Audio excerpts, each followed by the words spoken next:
ক্ষুণ্ণ থাকিব নোৱাৰে। আমাৰ এইটো নিয়ম আছে, আমাৰ সংবিধানে এইটো কয়। সেইকাৰণে নিশ্চয় যদি কাইলৈ মটৰ স্বায়ত্তশাসিত পৰিষদৰ কাৰণে যে ইলেকশ্যন হ'বলগীয়া হয়, নিৰ্বাচন হ'লে মানে নিশ্চয় মটৰ সন্মিলনো কেণ্ডিডেট ওলাব পাৰে, মটৰ যুৱ ছাত্ৰ সন্মিলনো মহিলা পৰিষদো ওলাব পাৰে। কিন্তু তেওঁলোকে যেতিয়া ৰাজনীতিৰ দলত জইন কৰিব, তেতিয়া সংগঠনৰ বেনাৰত তেওঁলোকে একো কাম কৰিব নোৱাৰে। সেইটো আমাৰ সংবিধানৰ এটা নিৰ্দেশনা আছে। স্বায়ত্তশাসিত পৰিষদ কেন্দ্ৰিক এনেধৰণৰ কথাবোৰ যিহেতু আহিছে, স্বাভাৱিকতে আপোনালোকে দুখ প্ৰকাশ কৰিছে বুলি আপুনি উল্লেখ কৰিলে যে স্বায়ত্তশাসিত পৰিষদ কিছুমান কেলেংকাৰী সংঘটিত হৈছে বা কিছুমান কাকতে পত্ৰে প্ৰকাশিত হৈছে, যিবিলাক স্পষ্টীকৰণ যদিও কাউন্সিলৰ তৰফৰ পৰা দিয়া হৈছে, সত্যতা সত্য তেওঁলোকে সম্পূৰ্ণ নাকচ কৰিছে, ইয়াত ভিত্তি নাই বুলি কৈছে। তথাপিতো আপোনালোকে যিটো এটা গুৰুত্বপূৰ্ণ এখন সভা মটৰ সন্মিলন অনুষ্ঠিত কৰি আপোনালোকে এই বিষয়টোৰ ওপৰত এটা বহু কাৰ্যনিৰ্বাহত আলোচিত হ'ল, যিবিলাক বিষয় এইবিলাকে আপোনাক কেনেভাৱে দুখ কথাবিলাক একো নাজানো। আমি সামাজিক মাধ্যমৰ যোগেদি বা পেপাৰৰ মাধ্যমৰ যোগেদি কথাখিনি গম পাইছোঁ। গম পোৱাৰ লগে লগে আমি এই কথাটো অনুসন্ধান কৰিছোঁ। অনুসন্ধান কৰি তেওঁলোকক আমি কৈফিয়ত তলব কৰিছোঁ, তেওঁলোকৰ পৰা স্পষ্টীকৰণ বিচাৰিছোঁ। তেওঁলোকে আমাৰ যোৱা 3 মাহৰ আগতে তেওঁলোকে স্পষ্টীকৰণ দিছে যে আমি এই ক্ষেত্ৰত কোনোভাৱে জড়িত নহয়। আমাৰ এজন ব্যক্তি কিবা মেনেজিং ডাইৰেক্টৰ হিচাপে এপইণ্টমেণ্ট দিছিলে, তেওঁ অলৰেডি চৰকাৰে ইয়াৰ ওপৰত বিহিত ব্যৱস্থা লৈছে, তেওঁক অলৰেডি কাৰাগাৰলৈ নিক্ষেপ কৰিছে। আমি ইমানখিনিলৈকে জানো। কিন্তু ঘনাই ঘনাই পেপাৰত মটৰ স্বায়ত্তশাসিত পৰিষদৰ দুৰ্নীতি এই কথাবিলাক যদি ওলাই থাকে, তেতিয়াহ'লে আমাৰ জনগোষ্ঠীটো 7খন জিলাত আমাৰ এটা পৰিসৰ আছে। 7খন জিলাৰ ব্যক্তিসকলে কিছুমান কথা নাজানিব পাৰে। সেইকাৰণে তেওঁলোকে যিকোনো এটা অনুষ্ঠান, যিকোনো এটা সভাত মটৰ সন্মিলন গতিশীল, সক্ৰিয় আৰু জাতিৰ স্বাৰ্থত, স্বজনগোষ্ঠীৰ স্বাৰ্থত সক্ৰিয়তাৰে কাম কৰি আছে।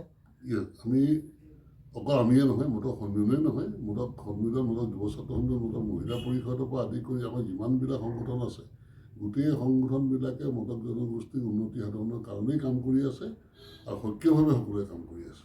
এতিয়া নিষ্ক্ৰিয়তাৰ প্ৰসংগটো কিবা ভিত্তি আছে বুলি আপুনি ক'ব নেকি, যে ইয়াক কোনো উদ্দেশ্য প্ৰণোদিত বা মনে সজা বা এনেধৰণৰ কিবা আপোনাৰ ক'ব বিচাৰে নেকি? নহয়, আচলতে শুনক, বিভিন্ন মানুহৰ বিভিন্ন মত হ'ব পাৰে। কোনোবাই ভাবিছে যে সমিতিখন নিষ্ক্ৰিয় হৈ গ'লে কাম হ'ব নেকি, তেনেকুৱা এটা কোনোবা ভাবিব পাৰে। কিন্তু সেইটো আমাৰ উদ্দেশ্য নহয়, আৰু সেইটো আমাৰ সন্মিলনৰ প্লেটফৰ্মত আমি কোনো তেনেকুৱা সিদ্ধান্ত লোৱা নাই। কথা হ'ল সেইটো। ছাৰ, ৰাজনীতিকৰণ কৰা হৈছে নেকি, যে মটৰ সন্মিলন, যুৱ ছাত্ৰ সন্মিলন বা যিকোনো সংগঠনৰ কথা যিহেতু এই কাৰণে কোৱা হৈছে যে যিহেতু অট'নমাছ কাউন্সিল আছে, কালি ইলেকশ্যন আছে, ইলেকশ্যন হ'ব বা আপোনালোকে আৰু এইটো এটা চৰকাৰৰ পদ্ধতি, চৰকাৰে যি ৰাখিলে নাই, আমি নিশ্চয় আমি ক'লে হ'ব নেকি? সেইটোতো কেতিয়াও নহয়। এইটো এটা ভুল বুজাবুজি হৈছে, আৰু এই ভুল বুজাবুজিৰ কাৰণে আমাৰ কোনো তাত তেনেকুৱা কোনো মনোভাৱ নাই। আচ্ছা, মটৰ সন্মিলনৰ এটা সুদীৰ্ঘ পৰিকল্পনা আছে, সুদীৰ্ঘ এটা ইতিহাস আছে, আৰু যিসকলে নেতৃত্ব লৈছিল সেইসকল বৰ্তমান সময়ত তেওঁলোকে এই পৃথিৱীত নাই। বৰ্তমানলৈকে যে গতিশীলতা প্ৰদান কৰিছে, নিষ্ক্ৰিয়তাৰ ক্ষেত্ৰত যিসকলে প্ৰকাশ কৰিছে, এই সম্পৰ্কত কিবা ক'ব বিচাৰিব নেকি? নাই, আমাৰ এতিয়া মটৰ সন্মিলনৰ যিসকল ক্ষুদ্ৰাণু পুৰুষে আজি এই মটৰ জনগোষ্ঠী এইটো পৰ্যায়লৈ আনি দিলে, এইটো পৰ্যায়ৰ পৰা আৰু ওপৰ পৰ্যায়লৈ আমাৰ যাবলৈ বাকী আছে। সেইকাৰণে আমি যিসকলে মটৰ সন্মিলনখন জন্ম দিলে, তেওঁলোক আজি নাই, কিন্তু তেওঁলোকক আমি প্ৰত্যেক ক্ষেত্ৰতে স্মৰণ কৰোঁ। আৰু আগলৈ আমাৰ যিসকলে এই দায়িত্ব ল'ব, তেওঁলোককো আমি এটা আহ্বান জনাম যে মটৰ জনগোষ্ঠীৰ সৰ্বাংগীন উন্নতিৰ কাৰণে তেওঁলোকে যাতে জল্পনাস্তি চেষ্টা কৰিব লাগে, সেয়ে আমাৰ কাম্য। সেই চৰকাৰে দিয়া সেইটোক আমি সন্মান জনাই আমি যিখিনি কাম কৰিবলৈ গৈ আছোঁ বা সাহিত্য পৰিষদ যিখিনি কাম কৰি আছে, সেইখিনি আমাৰ কোনো আপত্তি নাই। আমাৰ কথা হ'ল যে এতিয়া পেপাৰে পত্ৰত যিবোৰ কথা ওলাই আছে, সেই কথাবিলাক শুনি পেলাই সঁচা মিছা আমি নাজানো। আমি তেওঁলোকক আমাৰ স্পষ্টীকৰণো দিছে, আৰু স্পষ্টীকৰণত আমাৰ গোটেই সংগঠনকেইটাই আমি সন্মতি প্ৰকাশ কৰিছোঁ, তাত আমাৰ কোনো দ্বিমত নাই। কিন্তু আমাৰ কথা হ'ল যিবিলাক পেপাৰে পত্ৰত কথা ওলাই এইবিলাক নিষ্পত্তি হ'ব লাগে। এইবিলাক বাৰে বাৰে ওলাই থকা কথাটো আমাক বেয়া পাইছোঁ, আৰু আমাৰ মটৰ জনগোষ্ঠী মানে বিভিন্ন জিলাত আছে, তেওঁলোকেও মনত দুখ পাই আমাক সেইদিনাখন কুৱেশ্যন কৰিছে যে এইবিলাক কি কথা।